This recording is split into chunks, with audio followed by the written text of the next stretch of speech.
Seat ಹಂಚಿಕೆಯಲ್ಲಿ ಯಾವುದೇ ಗೊಂದಲ ಇಲ್ಲ. ಪ್ರಮುಖ ರಾಜಕೀಯ ಸುದ್ದಿಗಳು ಬರ್ತಾ ಇದೆ. ನಮಗೆ ಬೇಕಾಗಿರೋದು ಭ್ರಷ್ಟ ಸರ್ಕಾರ ತೆಗಿಬೇಕು. ಈ ಮಾತನ್ನ ಬಹುಶಃ ಬಿಜೆಪಿ ನಾಯಕರು ಹೇಳ್ತಾ ಇದ್ದಾರೆ. ಇನ್ಫ್ಯಾಕ್ಟ್ ಕುಮಾರಸ್ವಾಮಿ ಅವರು ಹೇಳ್ತಾ ಇರುವಂಥದ್ದು. ಹಾಸನದಲ್ಲಿ ಮಾಜಿ ಸಿಎಂ ಕುಮಾರಸ್ವಾಮಿ ಆಕ್ರೋಶವನ್ನ ವ್ಯಕ್ತಪಡಿಸ್ತಾ ಇದ್ದಾರೆ. ನಮಗೆ ಎಷ್ಟು ಸೀಟು ಅನ್ನೋದು ಮುಖ್ಯವಲ್ಲ, ಆದರೆ ಈ ಸರ್ಕಾರವನ್ನ ನಾವು ಕಿತ್ತು ಹಾಕಬೇಕು ಅನ್ನೋದೇ ನಮ್ಮ ನಿರ್ಧಾರ. 28ಕ್ಕೆ 28 ಸ್ಥಾನಗಳನ್ನ ಗೆಲ್ಲಬೇಕು ಅನ್ನುವಂಥ ಮಾತನ್ನ ಕುಮಾರಸ್ವಾಮಿಗೆ ಹೇಳ್ತಿದ್ದಾರೆ.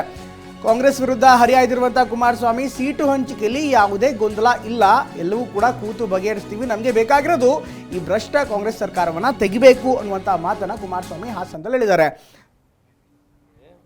ಸೀಟ್ ಹಂಚಿಕೆಯಲ್ಲಿ ಯಾವುದೇ ರೀತಿಯ ಗೊಂದಲಗಳಿಲ್ಲ. ನಮಗೆ ಬೇಕಾಗಿರೋದು ಈ ಭ್ರಷ್ಟ ಸರ್ಕಾರ ತೆಗಿಬೇಕು, 28ಕ್ಕೆ 28 ಸ್ಥಾನ ತರಬೇಕು. ಯಾವ ಒಂದು ಲೋಕಸಭಾ ಸದಸ್ಯರುಗಳು ಇವತ್ತು ಕರ್ನಾಟಕದಲ್ಲಿ ಧ್ವನಿ ಎತ್ತಿಲ್ಲ ಅಂತ ಹೇಳ್ತಾ ಇದ್ದಾರೆ. ಇದೇ ದೇವೇಗೌಡರ ನಾಯಕತ್ವದಲ್ಲಿ ಇವತ್ತೇನು NDA ಅಲಯನ್ಸ್ ಆಗಿದ್ದೇವೆ, ರಾಜ್ಯಕ್ಕೆ ಕಳೆದ 75 ವರ್ಷದಲ್ಲಿ ಏನು ಅನ್ಯಾಯಗಳಾಗಿದೆ ಆ ಅನ್ಯಾಯಕ್ಕೆ ಪರಿಹಾರ ತರತಕ್ಕಂಥದ್ದೇ ನಮ್ಮ ಪಕ್ಷದ. ತಿಮ್ಮಪ್ಪ ಗೌರಿ ಮೀನು ಸಾಕಣೆ ಮಾಡಿ ವರ್ಷಕ್ಕೆ 5 ಲಕ್ಷ ಗಳಿಸ್ತಿದ್ದಾರೆ. ನೀವು ಕೂಡ ಅವರಿಂದ ಕಲಿಬೇಕಾ? ಅವ್ರ ಜೊತೆ ವಿಡಿಯೋ ಕಾಲ್ನಲ್ಲಿ ಮಾತಾಡಬೇಕಾ? ಈಗಲೇ ಫ್ರೀಡಮ್ ಆ್ಯಪ್ ಡೌನ್ಲೋಡ್ ಮಾಡಿ. ಒಂದು ಕಮಿಟ್ಮೆಂಟು ಈ ರಾಜ್ಯದ ಜನತೆಗೆ. ಇದರಿಂದ ಇಲ್ಲಿ ಸೀಟಿನ ಹಂಚಿಕೆ ಎಷ್ಟು ಸೀಟು ಅನ್ನೋದು ಮುಖ್ಯ ಅಲ್ಲ. ಇವತ್ತು 28ಕ್ಕೆ 28 ಸ್ಥಾನ NDA ಪಕ್ಷದಿಂದ ಗೆಲ್ಲಬೇಕು ಅಂತಕ್ಕಂಥದ್ದು. ಇನ್ನು ಮಂಡ್ಯದು ಪ್ರತಿನಿತ್ಯ ಒಂದು ಧಾರಾವಾಹಿ ಇರಲೇಬೇಕು. ನಿಖಿಲ್ ನಿಂತಾಗ್ಲೂ ಕೂಡ ಯಾವ ರೀತಿ ಧಾರಾವಾಹಿಯನ್ನ ಸೃಷ್ಟಿ ಮಾಡಿದ್ರು ಅಂತ ನಾವು ನೋಡಿದ್ದೀವಿ. ಮಂಡ್ಯದು ಪ್ರತಿನಿತ್ಯ ಒಂದು ಸೀರಿಯಲ್ ಇರಲೇಬೇಕು ಅಂತ ಹೇಳಿದ್ದಾರೆ.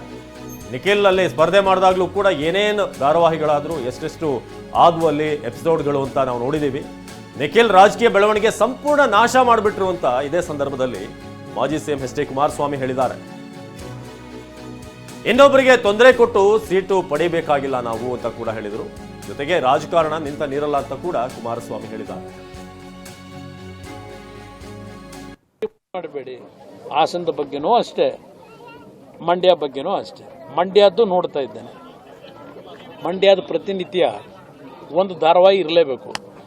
ಅದು ನಿಖಿಲ್ ಕುಮಾರಸ್ವಾಮಿಯವರು 2019ರಲ್ಲಿ ಪಾರ್ಲಿಮೆಂಟಿಗೆ ನಿಂತಾಗಲೂ ಯಾವ ರೀತಿ ಧಾರಾವಾಹಿಗಳನ್ನು ಸೃಷ್ಟಿ ಮಾಡಿ ಅವತ್ತು ನಿಖಿಲ್ ಕುಮಾರಸ್ವಾಮಿಯವರ ಒಂದು ರಾಜಕೀಯದ ಬೆಳವಣಿಗೆಯನ್ನು ಅವತ್ತು ಸಂಪೂರ್ಣ ನಾಶ ಮಾಡಲೇಬೇಕು ಅಂತೇಳಿ ವ್ಯವಸ್ಥಿತವಾಗಿ ಏನು ತಪ್ಪು ಮಾಡದಿದ್ದಂಥ ಒಬ್ಬ ಅಮಾಯಕ ಯುವಕ ಅವನು.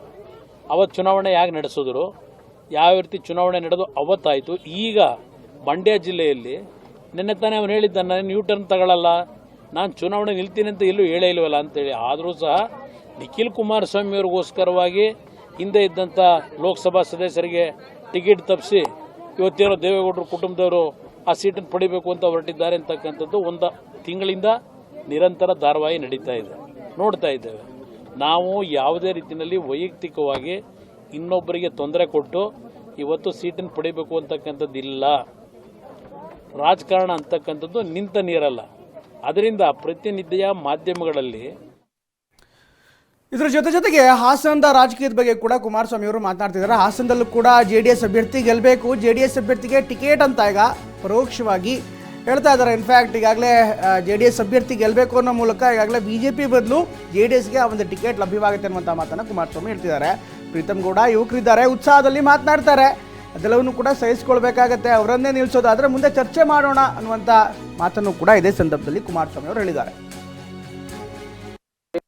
ಅವರು ನಮ್ಮ ಸ್ನೇಹಿತರೆ, ಅವ್ರನ್ನೇ ನಿಲ್ಲಿಸಬೇಕು ಅಂದ್ರೆ ನಿಲ್ಸೋಣ, ಬನ್ನಿ. ಅವರೇ ನಿಲ್ಲಬೇಕು ಅನ್ನೋ ಆಸೆ ಇದೆ, ಚರ್ಚೆ ಮಾಡೋಣ. ಅವ್ರನ್ನೇ ನಿಲ್ಲಿಸಬೇಕು ಅಂತ ನಿಲ್ಸೋಣ ಅಂತ. ದ್ವೇಷ ನಾವು ಅವರು ಅಣ್ಣ ತಮ್ಮದ ಥರ ಹೋಗ್ಬೇಕಲ್ವಾ. ಪಾಪ ಯಾರ್ಯಾರು ಅವ್ರ ಮನಸ್ಸಿನ ಮೇಲೆ ಇನ್ನೂ ಅವ್ರಿಗೂ ಎಂಗೇಜು, ಪಾಪ ಮಾತನಾಡ್ತಾರೆ, ಮಾತಿನ ಬಿರುಸು. ಅವನೊಬ್ಬ ನಮ್ಮ ತಮ್ಮ ಅಲ್ವೇ, ಕೂತ್ ಸರ್ ಮಾಡೋಣ ಅಂತ, ಅದೇನು ಸಮಸ್ಯೆ ಇಲ್ಲ. ಅವರು ನಮ್ಮ ಸ್ನೇಹಿತರೆ, ಅವ್ರನ್ನೇ ನಿಲ್ಲಿಸಬೇಕು ಅಂದ್ರೆ ನಿಲ್ಸೋಣ, ಬನ್ನಿ. ಅವರೇ ನಿಲ್ಲಬೇಕು ಅನ್ನೋ ಆಸೆ ಇದೆ, ಚರ್ಚೆ ಮಾಡೋಣ. ಅವ್ರನ್ನೇ ನಿಲ್ಲಿಸಬೇಕು ಅಂತ ನಿಲ್ಸೋಣ ಅಂತ. ದ್ವೇಷ ನಾವು ಅವರು ಅಣ್ಣ ತಮ್ಮದ ಥರ ಹೋಗ್ಬೇಕಲ್ವಾ. ಪಾಪ ಯಾರ್ಯಾರು ಅವ್ರ ಮನಸ್ಸಿನ ಮೇಲೆ ಇನ್ನೂ ಅವ್ರಿಗೂ ಎಂಗೇಜು, ಪಾಪ ಮಾತನಾಡ್ತಾರೆ, ಮಾತಿನ ಬಿರುಸು. ಅವನೊಬ್ಬ ನಮ್ಮ ತಮ್ಮ ಅಲ್ವೇ, ಕೂತ್ ಸರ್ ಮಾಡೋಣ ಅಂತ, ಅದೇನು ಸಮಸ್ಯೆ ಇಲ್ಲ. ಅವರು ನಮ್ಮ ಸ್ನೇಹಿತರೆ.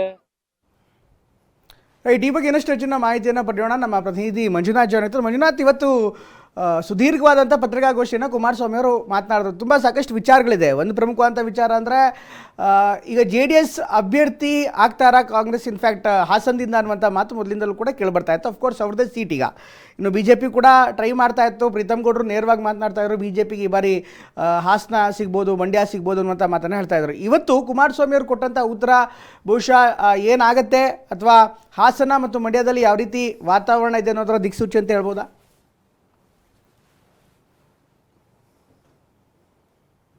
ಮಾಜಿ CM ಕುಮಾರಸ್ವಾಮಿ ಅವರು ಬಂದಿದ್ರು. ಈ ವೇಳೆಯಲ್ಲಿ ಕುಮಾರಸ್ವಾಮಿ ಅವರು ಮಾತಾಡ್ತಾ ಹಾಸನ ಮತ್ತೆ ಮಂಡ್ಯದ ಸಂಬಂಧಪಟ್ಟಾಗೆ ಸಾಕಷ್ಟು ಚರ್ಚೆಗಳಾಗ್ತಾ ಇದೆ ಅಂತ ಹೇಳಿ ಪ್ರಸ್ತಾಪ ಮಾಡ್ತಾನೆ. ಸೂಚ್ಯವಾಗಿ ಹಾಸನದಿಂದ ಮತ್ತೊಮ್ಮೆ JDS ಅಭ್ಯರ್ಥಿ NDA ಅಭ್ಯರ್ಥಿಯಾಗಿ ಸ್ಪರ್ಧೆ ಮಾಡ್ತಿರ್ತಕ್ಕಂಥ ಮಾತನ್ನು ಕೂಡ ಸೂಚ್ಯವಾಗಿ ಹೇಳಿದ್ದಾರೆ. ಯಾಕಂದ್ರೆ ಪದೇ ಪದೇ ಹಾಸನ ಜಿಲ್ಲೆಯ ಹಲವಾರು BJP ಮುಖಂಡರುಗಳು ಈ ಬಾರಿ ಹಾಸನ ಕ್ಷೇತ್ರವನ್ನ ಏನು ಬಿಜೆಪಿಗೆ ಬಿಟ್ಕೊಡ್ಲಾಗತಕ್ಕಂಥ ಮಾತುಗಳನ್ನ ಹೇಳ್ತಾ ಇದ್ರು. ಅದೆಲ್ಲವೂ ಕೂಡ ತೆರೆಯುವ ರೀತಿಯಲ್ಲಿ ಅಂದ್ರೆ ಇನ್ನೂ ಅಧಿಕೃತವಾಗಿ ಬಿಜೆಪಿ ಮತ್ತೆ JDS ನಡುವೆ ಸೀಟ್ ಹಂಚಿಕೆ ಪ್ರಕ್ರಿಯೆ ಆಗಿಲ್ಲ. ಅದೆಲ್ಲವೂ ಕೂಡ ಆಗುತ್ತೆ. ಅದ್ರ ಬಗ್ಗೆ ನಾನು ತಲೆ ಕೆಡಿಸ್ಕೊಳ್ಳೋದಿಲ್ಲ. ನಮ್ಗೆ ಎಷ್ಟು ಸೀಟ್ ಸಿಗುತ್ತೆ, ಎಷ್ಟು ನಾವು ಗೆಲ್ತೀವಿ ಯಾವ್ದ್ರ ಬಗ್ಗೆ ಕೂಡ ನಾವು ತಲೆ ಕೆಡಿಸೋದಿಲ್ಲ. ಆದ್ರೆ ರಾಜ್ಯದಲ್ಲಿ ಇರತಕ್ಕಂಥ ಭ್ರಷ್ಟ ಸರ್ಕಾರವನ್ನು ತೆಗಿಬೇಕು, ರಾಜ್ಯದಲ್ಲಿ NDA 28ಕ್ಕೆ 28 ಸ್ಥಾನವನ್ನ ಗೆಲ್ಲಬೇಕು ಅನ್ನೋದಷ್ಟಕ್ಕಂಥದ್ದೇ ನಮ್ ಗುರಿ ಅಂತಕ್ಕಂಥ ಈ ಮಾತನ್ನು ಹೇಳ್ತಾ ಜೊತೆಗೆ ಹಾಸನ ಲೋಕಸಭಾ ಕ್ಷೇತ್ರದಿಂದ ಈ ಬಾರಿ ಅಂದ್ರೆ ಜನತಾದಳ ಅಭ್ಯರ್ಥಿಯೇ ಇರ್ತಾರೆ.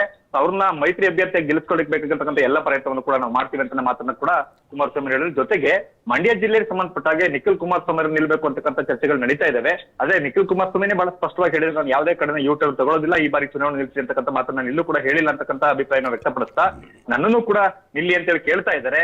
ನನ್ನ ಚಿಕ್ಕಬಳ್ಳಾಪುರಕ್ಕೆ ನಿಲ್ಲಿ ಅಂತ ಹೇಳ್ತಾ ಇದ್ದಾರೆ, ಬೆಂಗಳೂರು ರೂರಲ್ ನಿಲ್ಲಿ ಅಂತ ಕೇಳ್ತಾ ಇದ್ದಾರೆ. ಈ ತರ ಸಾಕಷ್ಟು ಬೇಡಿಕೆಗಳಿದ್ದಾವೆ. ಆದ್ರೆ ನಾನು ಆ ರಾಜ್ಯ ರಾಜಕಾರಣದಲ್ಲಿ ಇರಬೇಕು ಅಂತಕ್ಕಂಥ ಅಭಿಪ್ರಾಯನ ಹೊಂದಿದ್ದೇನೆ. ಹಾಗಾಗಿ ಈ ಬಗ್ಗೆ ಇನ್ನೂ ಕೂಡ ಯಾವುದೇ ಸ್ಪಷ್ಟವಾಗಿರ್ತಕ್ಕಂಥ ನಿರ್ಧಾರವನ್ನು ತೆಗೆದುಕೊಂಡಿಲ್ಲ ಅಂತಕ್ಕಂಥ ಮಾತನ್ನ ಕುಮಾರಸ್ವಾಮಿ ಹೇಳಿರ್ತಕ್ಕಂಥದ್ದು ಪ್ರಮೋದ್. ಇದ್ರ ಜೊತೆಗೆ ನಿಖಿಲ್ ಕುಮಾರಸ್ವಾಮಿ ಬಗ್ಗೆ ಕೂಡ ಮಾತನಾಡಿದ್ರು. ಅಫ್ಕೋರ್ಸ್ ಸಹಜವಾಗಿ ಈ ಮಂಡ್ಯ ಲೋಕಸಭಾ ಕ್ಷೇತ್ರ ಇದೆ, 2019 ಸಾಕಷ್ಟು ದೊಡ್ಡ ಹೈಲೈಟ್ ಆಗಿತ್ತು, ಸಾಕಷ್ಟು ದೊಡ್ಡ ಸುದ್ದಿಯನ್ನ ಮಾಡಿತ್ತು.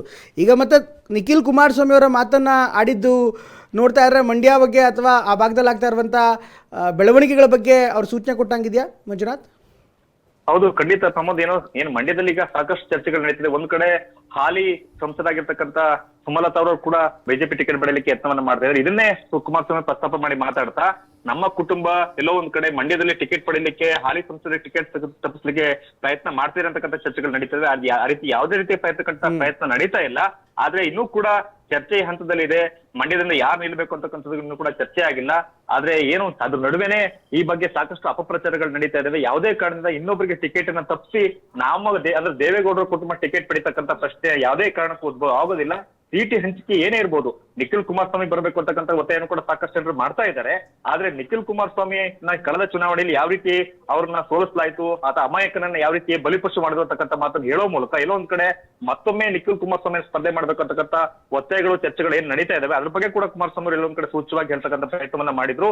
ಇನ್ನೂ ಕೂಡ ಮಂಡ್ಯದಲ್ಲಿ JDS ಎಲ್ಲೋ ಒಂದ್ ಕಡೆ ಬಿಟ್ಕೊಡ್ತಕ್ಕಂಥ ಪ್ರಶ್ನೆ ಇಲ್ಲ ಅಂತಕ್ಕಂಥ ಅಭಿಪ್ರಾಯವನ್ನು ಕೂಡ ಪರೋಕ್ಷ ವ್ಯಕ್ತಪಡಿಸ್ತಾ ಒಂದ್ ಕಡೆ ಹಾಸನ ಮತ್ತೊಂದು ಕಡೆ ಮಂಡ್ಯ ಎರಡನ್ನೂ ಕೂಡ ಬಹಳ ಪ್ರಬಲವಾಗಿ ಏನ್ ಚರ್ಚೆಗಳಾಗ್ತಾ ಇದಾವೆ. ಇದೆಲ್ಲವೂ ಕೂಡ ಮುಂದಿನ ಹಂತದಲ್ಲಿ ತೀರ್ಮಾನ ಆಗುತ್ತೆ. ಖಂಡಿತವಾಗ್ಲೂ ಕೂಡ ನಮ್ಮ ಉದ್ದೇಶ ಇರತಕ್ಕಂಥದ್ದು NDA ಈ ರಾಜ್ಯದಲ್ಲಿ 28ಕ್ಕೆ 28 ಸ್ಥಾನವನ್ನ ಗೆಲ್ಲಬೇಕು ಅಂತಕ್ಕಂಥ ಉದ್ದೇಶವನ್ನು ಇದೆ ಅಂತಕ್ಕಂಥ ಮಾತನ್ನು ಹೇಳ್ತಾರೆ. ಮಂಡ್ಯ ಮತ್ತೆ ಹಾಸನದಲ್ಲೂ ಕೂಡ ನಮ್ಮ ಅಭ್ಯರ್ಥಿಗಳು ಇರ್ತಕ್ಕಂಥ ಅಭಿಪ್ರಾಯ ಎಲ್ಲೋ ಒಂದ್ ಕಡೆ ಕುಮಾರಸ್ವಾಮಿ ಅವರು ವ್ಯಕ್ತಪಡಿಸಿರ್ತಕ್ಕಂಥದ್ದು ಪ್ರಮೋದ್. Thank you Manjunath.